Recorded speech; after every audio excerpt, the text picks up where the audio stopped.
adventure that we're embarking on. But as for today, we're going to be focusing on our sermon series. We're calling it Put Your Money to Work. And it's 5 weeks all about money. There's 5 things that we can do with our money. It's earn it, spend it, save it, invest it, and give it. Today we're going to be talking about spending our money. We talked last week about earning our money, and we landed where we should be content. We should work to earn money. That's good, but we shouldn't strive so hard to try to earn money. It's not that good.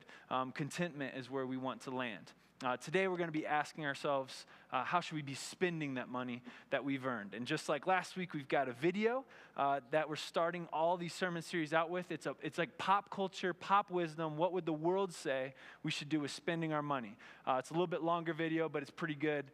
Could you guys run that in the back, and then we'll chat about it.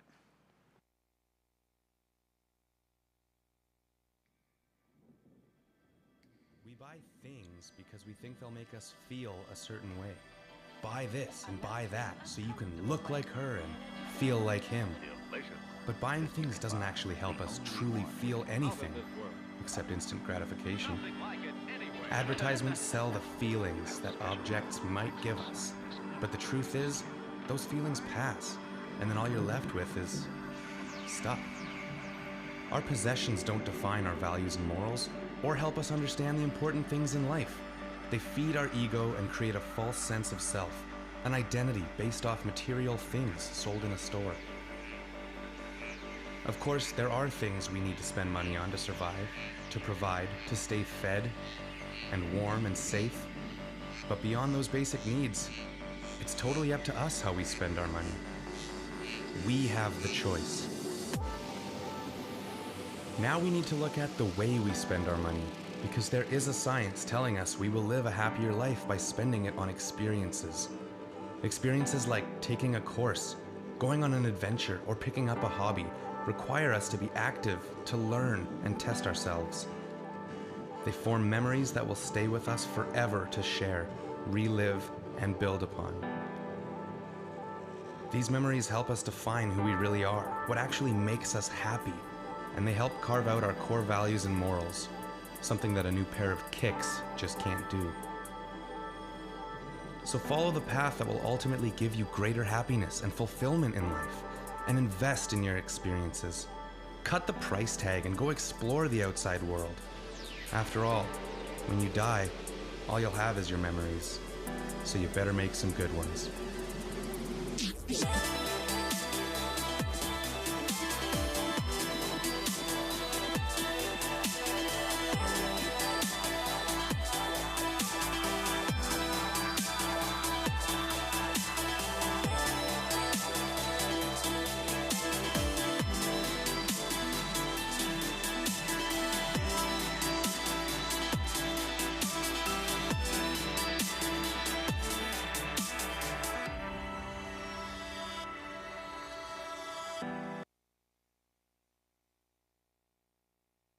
Subscribe, and add comments and all that stuff for the algorithm.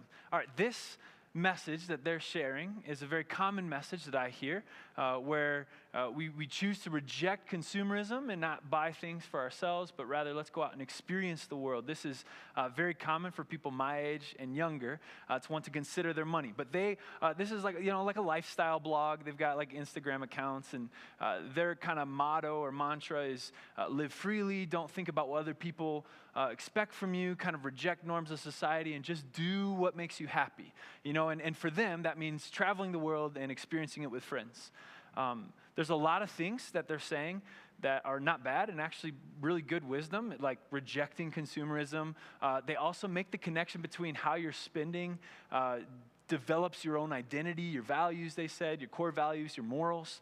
I think that's very wise. They also talk about wanting to have this eternal perspective or this eternal impact, where he said, when you die, all you'll have is your memories, so make some good ones. I might disagree on whether or not memories are forever, but they've got the right idea to make your spending purposeful. They're asking the same question that we're going to be asking. So after you meet your basic needs, how should you spend the rest of your money? We've got the next few weeks are on saving, investing, and giving. So we're not talking about where to kind of put excess money. We're talking about spending on yourself. So like what standard of living should we have? Like what should we aim for meeting our needs? What does that look like? What does the Bible have to say about that? So we want to listen throughout this whole series to what is God going to speak to us. My goal is to present a lot of different passages to you, create different points that I see the entire Bible making, but I really want you guys to be open to hear from God. Our money somehow is attached really close to our souls.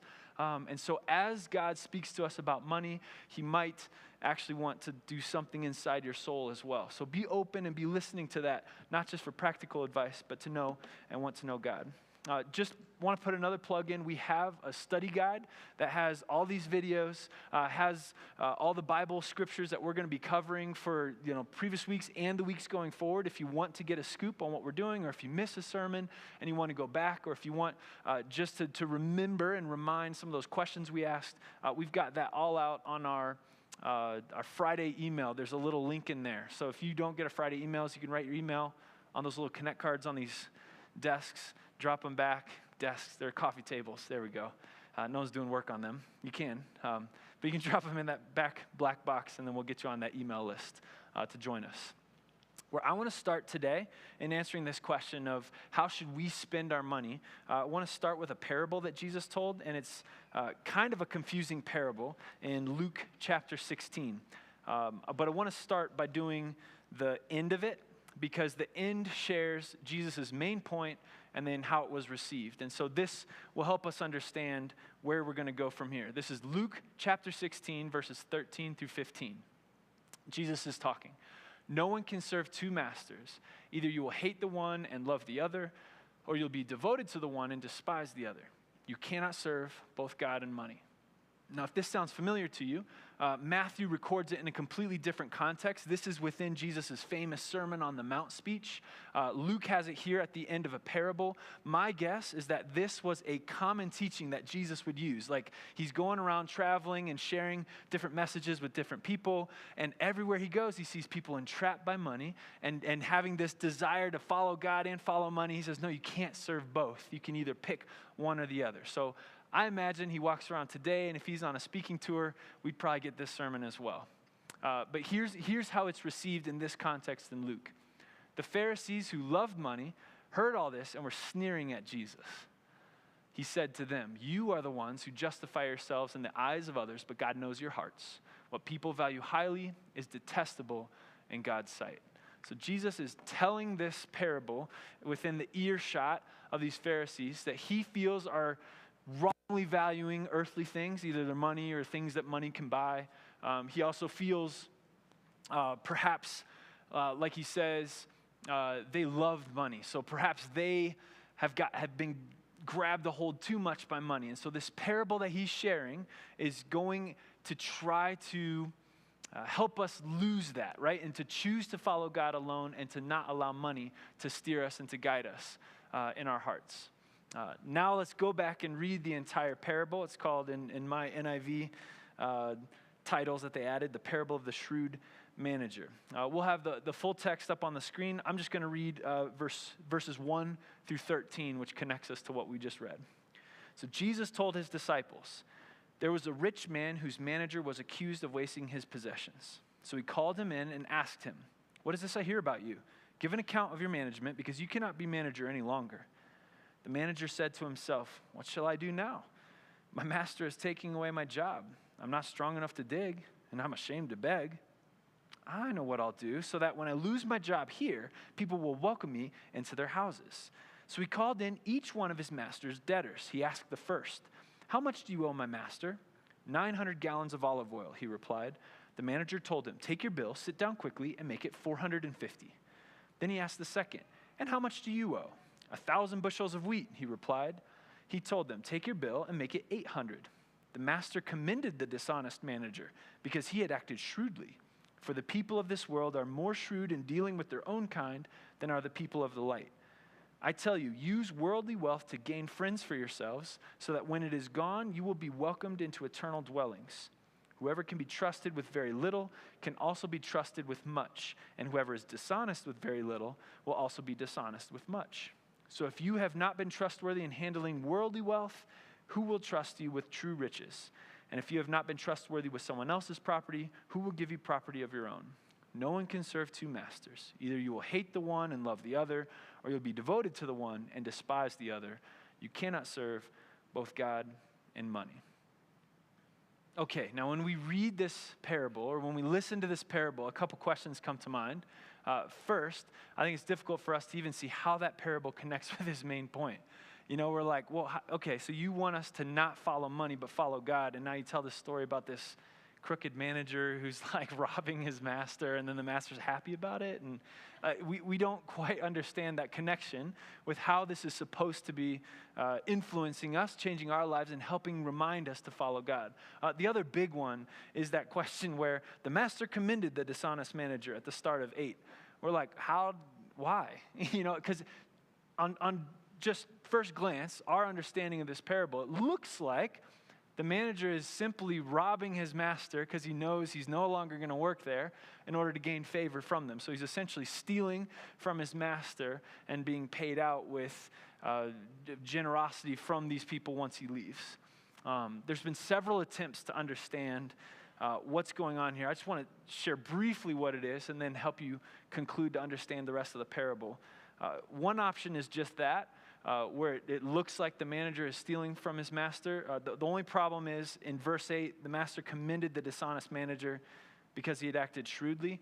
A master would not commend a dishonest manager for acting this way. He'd be furious, and he'd have him thrown into prison. And yet it seems normal to Jesus for this response to be like, hey, touche, well worked, you know, even as you've robbed me of, who knows, a lot of debt that's coming in. So a couple people want to interpret this differently. They say perhaps there's additional details that Jesus hasn't shared, and that's what allows us to understand this passage. For example, perhaps this manager is just eating into his own commission, where he's managing all these funds, and so he's essentially foregoing his own commission by writing that off so that the master gets paid fully. He just loses out on his payment in order to receive payment in the future. That sounds decent. It just doesn't say that. You know, that feels like a pretty key detail that Jesus has left out. I don't like that one as well, but perhaps if you do, you can believe it. Another one that I read in a commentary is you could suppose that perhaps the master has made an unjust debt, or perhaps he's charging excessive interest, which was going to be illegal in that society. And so by the manager reducing the debts, maybe he was reducing it back toward what would be more honest or right. And so now the master is exposed and he now can't go back. And so he's like, touche, you got me, you know, but you've also done this for your benefit. Again, you're reading too many details that aren't there in the parable for us to really feel good about that interpretation as well. The one interpretation that I like best thinks that the manager is acting in both his interest and the master's best interest. Imagine if you're a landlord and you're managing a large apartment complex, but there's someone in there that is super delinquent, hasn't paid rent for months on months on months, owes a massive amount of debt.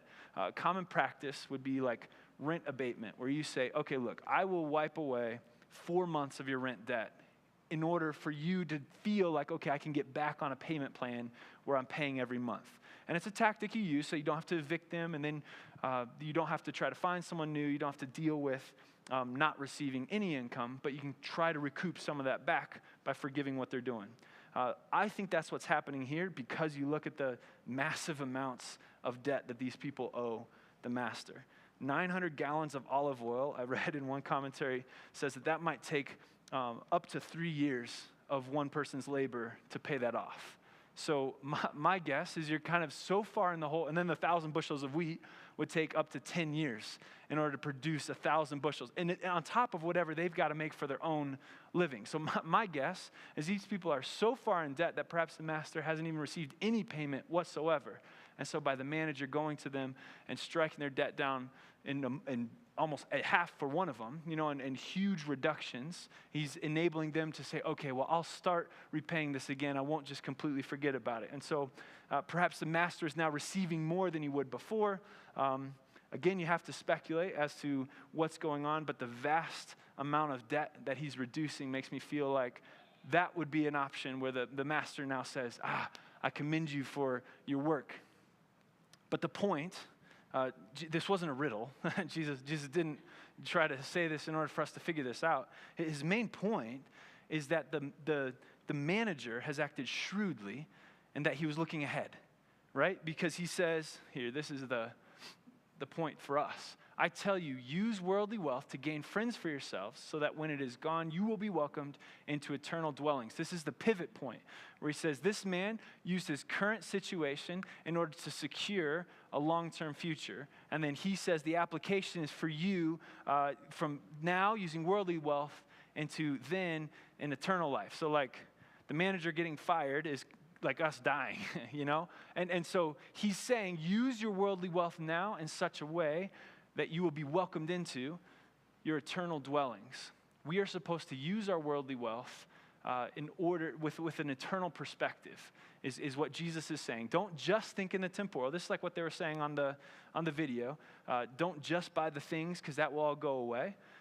Instead, invest in something that's going to have an eternal perspective. This is common throughout the Bible is whenever we're thinking about our spending and what we're spending, spend with an eternal perspective.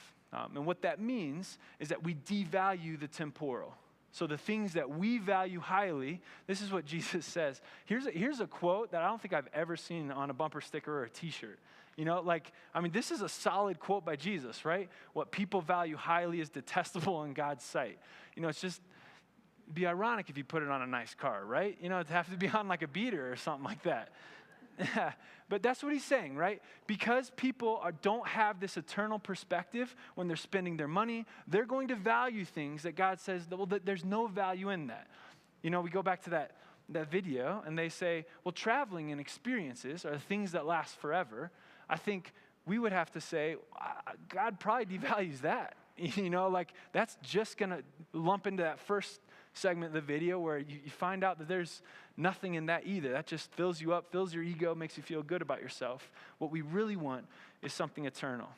So the big question is, well, what does God value then? Right? So if I shouldn't spend my money on things that people are valuing or that are temporal, well, what sort of things then does God value? Great question. What does God value most? I mean, it's not things. The conclusion of this parable isn't, therefore, only buy Spam. You know, there's not things that he's saying you have to buy. It's not things. What God cares most about is the song that Camille was singing. He cares about you. He wants to be with you. This is why he created the whole world. He wants to be, this is why Jesus died on the cross. He wants to be with you. He wants a relationship with you. We said last week, right? When you're in the bubble that we call life, what can you take in and out of the bubble? Nothing. Oh, but it's only God who's eternal. God's the one that brought you into life, and God is the only one who can take you out. Nothing your money can buy will have any sort of eternal significance. The only thing is our relationship with God. Most important, when we consider our spending, is our relationship with God. Okay, then, well, how can I spend to maintain a relationship with God? This is the second point that I want to jump to. Wealth paves the path away from God. An uncomfortable truth that I think is all across the Bible, over and over. For example, when God saves the Israelites, this is in the Old Testament, it's the major meta-narrative of the Old Testament, where it talks about he saves the people, he leads them through the wilderness, he provides for them all along the way, right before they enter we call the promised land, where there's a land flowing with milk and honey. They're going to be blessed, wealthy, and enjoy material blessings. This is what God says to the Israelites before they walk in. This is Deuteronomy 8, verses 10 through 14. When you have eaten and are satisfied, praise the Lord your God for the good land he has given you. Be careful that you do not forget the Lord your God, failing to observe his commands, his laws, and his decrees that I am giving you this day. Otherwise, when you eat and are satisfied, when you build fine houses and settle down, and when your herds and flocks grow large and your silver and gold increase, and all you have is multiplied, then your heart will become proud, and you'll forget the Lord your God who brought you out of Egypt, out of the land of slavery. There's this warning that God intended for his people to be wealthy. God intended for them to have physical, material blessings. But right alongside, before you have them, I just need you to know one thing. Once you have them and you're making fine houses for yourselves, your flocks and your herds are growing, your gold and the silver are coming out of your ears, I just want you to know that then you're going to go astray. That there's a path that we're paving that leads away from God, even in the blessing that I am giving you. You can counter me on this, but when we sit down and we open up our Bible, I will bring you the examples that show that this is a biblical principle. Our wealth paves a path away from God. I want to share one of those examples that I found with King Solomon. Now, when I was a kid, like back in these classes, learning about King Solomon, they share essentially one story, and that's when he asked for wisdom. You know, God said, I will give you anything that you want, and he asked for wisdom, and God gives it to him, and he's the wisest man who has ever lived on the land. That's what you learn as a kid. And then you learn, right, that he got everything else, right? Everything else came after that. He got all the riches. He got everything he could want because he had wisdom. And so I remember reading 1 Kings 10 as a kid and trying to understand, well, what does this passage mean? And it looks like God's blessed him. 1 Kings 10, I'm not going to read the entire thing. You absolutely can if you want to, but I'm going to read part of it. It starts with the Queen of Sheba coming. The Queen of Sheba is this exotic queen from far away. She comes to Solomon, and she is blown away by his wisdom and by his wealth. She says things like, wow, your people must be so happy. Like, God has blessed you so much. You know, and so after she leaves, she receives gifts. She gives a ton of gifts to Solomon. There's this entire section. Again, my NIV editors call this Solomon's Splendor. This is 1 Kings 10, verses 14. I'm going to read all the way down to 29. I think, yeah, okay, great. We've got it up on the screen. I just want to read to you. This is a section in the Bible that came after this great visit, after the wisdom. Solomon had just built God's temple. And so in my mind, I read, wow, God really wanted to bless this guy. It says, the weight of the gold that Solomon received yearly was 666 talents, not including the revenues from merchants and traders and from all the Arabian kings and the governors of the territories. King Solomon made 200 large shields of hammered gold. 600 shekels of gold went into each shield. He also made 300 small shields of hammered gold, with 3 minas of gold in each shield. The king put them in the palace of the forest of Lebanon. Then the king made a great throne covered with ivory and overlaid with fine gold. The throne had 6 steps, and its back had a rounded top. On both sides of the seats were armrests. Of the seat were armrests with a lion standing beside each of them. 12 lions stood on the 6 steps, one at either end of each step. Nothing like it had ever been made for any other kingdom. All King Solomon's goblets were gold, and all the household articles in the palace of the forest of Lebanon were pure gold. Nothing was made of silver, because silver was considered of little value in Solomon's days.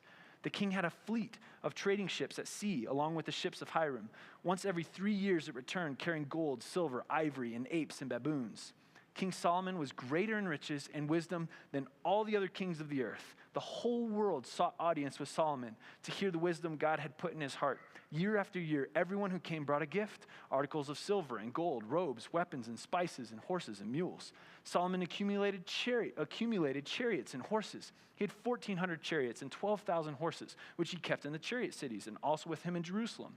The king made silver as common in Jerusalem as stones, and cedar as plentiful as sycamore fig trees in the foothills. Solomon's horses were imported from Egypt and from Kue. The royal merchants purchased them from Kue at the current price. They imported a chariot from Egypt for 600 shekels of silver and a horse for 150. They also exported them to all the kings of the Hittites and the Arameans. Whew. It's like you couldn't think of a way to write that he was more rich than they just wrote. You know, it's like they're running out of words to describe how rich Solomon was. And so I read that as a kid, right? You know, and they taught me, you know, like after you read the passage, try to say like, okay, what's God telling you? And so it's like, okay, well, sure looks like God was pleased with Solomon. You know, he blessed him with wisdom. He allowed him to gain all this wealth, and this is a blessing. So God blesses his children sometimes with extravagant material wealth. You know, and chalked it up. On I go. Keep reading next few chapters. That's until I stumbled across a passage in Deuteronomy. In Deuteronomy chapter 17, there's rules and regulations for the future kings. Deuteronomy was where the passage we just read. Right before they enter this promised land, the King Solomon happens after they've entered the promised land, settled there for a while. There's rules about what the king is supposed to do. Look, this is what it says in Deuteronomy 17. if I can get there. 14 through 17. When you enter the land the Lord your God is giving you and have taken possession of it and settled in it, and you say, let us set a king over us like all the nations around us. Be sure to appoint over you a king the Lord your God chooses. Solomon checks that box. He must be from among your fellow Israelites. Solomon checks that box. Do not place a foreigner over you, one who's not an Israelite. All right, that sounds good. The king, moreover, must not acquire great numbers of horses for himself. Yeah, not so much. Or make the people return to Egypt. Yeah, you did grab them from Egypt to get more of them. For the Lord has told you, you are not to go back that way again. He must not take many wives, or his heart will be led astray. You say, okay, well, at least it didn't mention anything about wives. Read the first few lines in chapter 11. It's about 700 wives and 300 concubines. Yeah, he's a big miss on that. He must not accumulate large amounts of silver and gold. When I read this, it reminded me of that passage about Solomon. So now when you read this whole section about King Solomon, if you have an understanding of the law, you know what God requires of the kings, you're reading it with a dark, foreboding cloud just sailing right over this whole parade, this whole party, right? It starts out. Did you guys catch this? The weight of the gold that Solomon received yearly was 666 talents. Did you guys caught that, right? All right, you guys know what 666 is, right? Of course you do. It's made it into pop culture. This is like Satan's number, right? 666 in the Bible means almost perfection, but you've missed. You're fake. You're a fraud. That's not real, right? 777 is perfection. That's God's number. 666 is a counterfeit, but trying to aim for it, right? That's a tip-off at the very beginning. You should have felt like, ooh, that feels wrong. Why not 667, you know? Like, or why not like 589, you know, or something? Like, just take something less, right? 666 talents, that's a fake, that's a fraudulent blessing. That's not perfection. That's a counterfeit. And then you start reading about how gold and silver is just flowing out of their ears, and you're like, oh, no. You know, that can't be, this is not good. And then it talks about he's got a ton of horses. Let me tell you about how many horses he has. You're like, no, that was another thing you weren't supposed to do. Just tell me you didn't get them from Egypt, right? Yeah, you imported it from Egypt at the current price, you know, and you're just like, this is bad. And then chapter 11 starts, 700 wives, 300 concubines. You're like, Solomon, what are you doing? You're literally disobeying God. You know what he's doing? He's walking down that smoothly paved road where he says, wow, this is nice. God gave him the ability to develop wealth, to spend wealth, to live in a standard of living that was matched to none. God gave him that. That was God's blessing. Solomon's choice was to take the path away from God. You want to see how it ends for him? Read the rest of 11 and 12. There's literally a civil war as soon as Solomon dies. That wealth of God's blessing is ripped into two, a massive moment for the whole history of our faith. Because, well, that path, it's nice. Having wealth, it's slippery. If you do a study and you just write, who are the closest people to God in the Bible? Write them all down. Write them all down. And then say, do they have a lot or a little? For every Abraham that you have, who definitely had a lot and was definitely close with God, I can come up with probably 3 Elijahs, Peters, Pauls, all the prophets of people that didn't have a lot. Now, not to say that you can't have a lot and be close to God, but even the people who are close to God, you can take people like Joseph or Daniel, even David, who had a lot and were close to God. I could probably make an argument that they were closer to God, or the Bible reveals that they're closer to God in their times of not having than in their times of having and blessing. Again, I don't know, is it wrong to have money? I don't know, but wealth certainly paves a path that goes away from God. So you just have to be intentional to say, okay, I don't want to go down that path. I want to follow God. I want to follow Jesus. That's my goal. The last passage I want to land on is Proverbs 30, which expresses this sentiment. Proverbs 30, 7 through 9. 2 things I ask of you, Lord. Do not refuse me before I die. Keep falsehood and lies far from me. Give me neither poverty nor riches, but give me only my daily bread. This is a proverb, it says, from the sayings of Agur. Agur is some wise man, maybe not quite as wise as Solomon, but he definitely had some good things to say. I find it interesting. So what's his request? He prays to God and he says, keep falsehood and lies far from me, probably in his own heart, but then also from the people around him. And then also, give me neither poverty nor riches. Give me only my daily bread. There was a prayer when I was in high school that was turned into a book that became a bestseller called The Prayer of Jabez. You guys ever heard of that? The thought of this is from 1 Chronicles 4, 10 and 11, I think. It's another short little prayer that someone who's blessed by God prays that God would expand his boundaries and keep him from the evil one or keep him from pain. And the book's premise was that because this is in the Bible, we can confidently come to God and ask him for material blessings. It's funny because I missed the prayer of Agur. That on the bestseller list, I never saw that one here. Why? Look, when Jesus taught his disciples how to pray, he didn't echo the prayer of Jabez, he echoed the prayer of Agur. How come no one's praying this? Give me neither poverty nor riches, but give me only my daily bread. That's in the Bible. This gives us confidence to ask God not to give us too much, right? And in fact, only give us to meet our daily needs. Ooh, yeah, to be honest, I don't pray this one. Yeah, why not, right? Is there wisdom in it? Is there truth in it? I want us to see why he says, give me neither poverty nor riches. It's funny, I had a seminary professor who wrote a book called Give Me Neither Poverty Nor Riches. It's really good. Not a bestseller, but it's really good. It talks all about money. Otherwise, I may have too much and disown you and say, who is the Lord? Or I may become poor and steal and so dishonor the name of my God. What's foremost in Agur's mind is the honor of God. If he has too much, he might dishonor him in his heart. If he has too little, he might compromise his morals and now dishonor him before others by stealing. Here's the point that I want us to understand. When we talk about or think about how should we spend our money, spend eternal perspective. There's a warning, wealth paves that pathway from God, but your spending tells a story of God. Now, a story might not be external, right, where other people can see, right? It's not like, hey, show me, like, the show me your bank account and I'll show you what you value. Yeah, that's true, but you can't tell what story they're telling about God, but it might tell it internally, right? It's Agur who knows who is the Lord, right? Otherwise, I may have too much and say, who is the Lord? I tried to ask myself this question. What does my spending tell about God, right? What story is my spending telling? And you're like, I don't know. It's a weird question. Like I give money to the church, so I like God, right? But then you're like, okay, but I kind of spend like everyone else. I have a mortgage, I have cars, I have a family, I spend a lot on them. We travel some. Every once in a while we go out to eat. Like, I kind of probably spend like you guys. Like, well, everyone, the world. So I was like, well, I'm not really telling a strong story. It's not a loud story that I'm telling with my money. And then it's like, okay, well, is that a problem, right?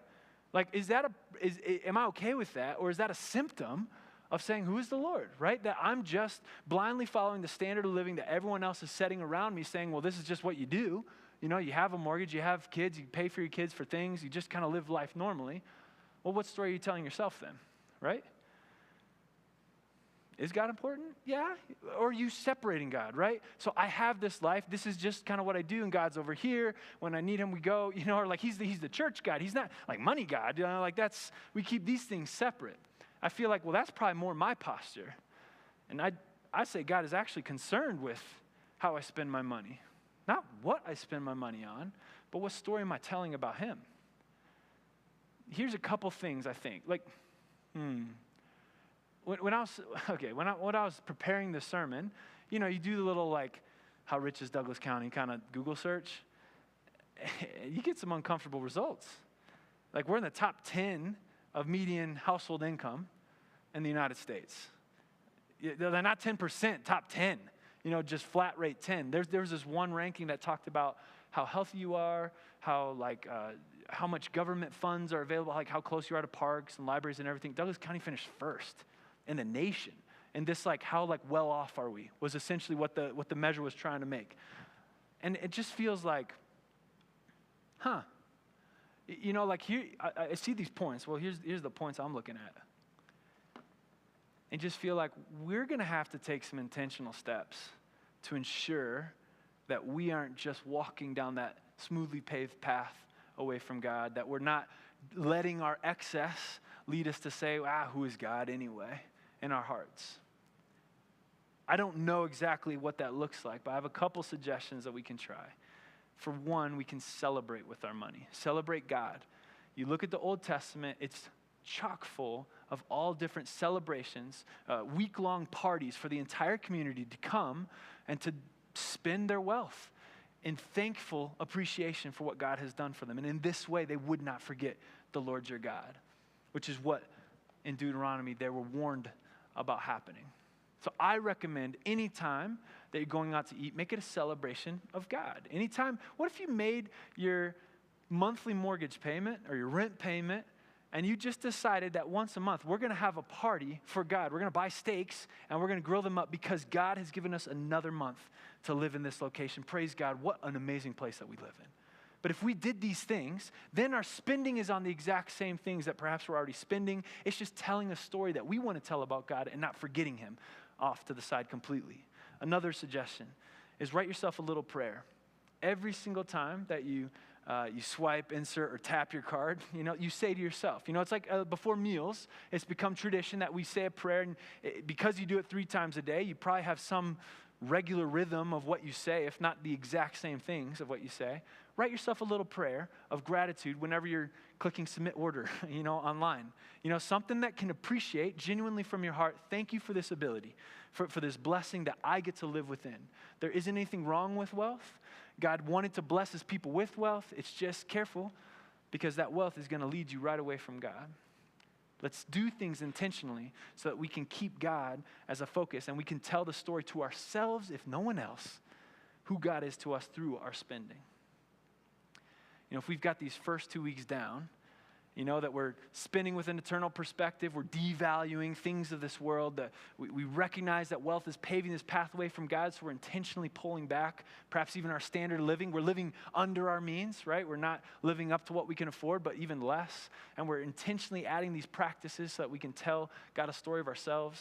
And we're content with it all, right? We're not striving to gain more money. We're just content with where we're at. If we're doing these first 2 weeks well, it's going to open up the next 3 weeks that we talk about. We're going to have excess money, but not our money. This is God's money that he has blessed with us. How do we save it? How do we invest it? How do we give it? That's what we're going to discuss in the next few weeks. But if we follow these first 2 weeks and we're content, we're living well within our means, we're telling these stories of God, we're going to find exactly what those high on life people were trying to find in the video.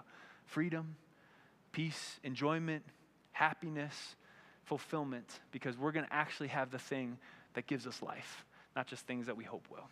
Let's pray. Dear Lord, thank you for your love for us. I thank you that you care for us. We bring a heavy burden to you with the money and the expenses and the concerns that we all carry day to day, week to week, month to month. There is a lot of money in our economy, a lot of money exchanges hands, our hands, every day, God. We want to invite you into that. I pray that you would guide us, show us your love. I pray that you would give us the proper amount of correction, help us not carry undue burdens of shame or guilt. But I pray that you would express your desire to be close to us.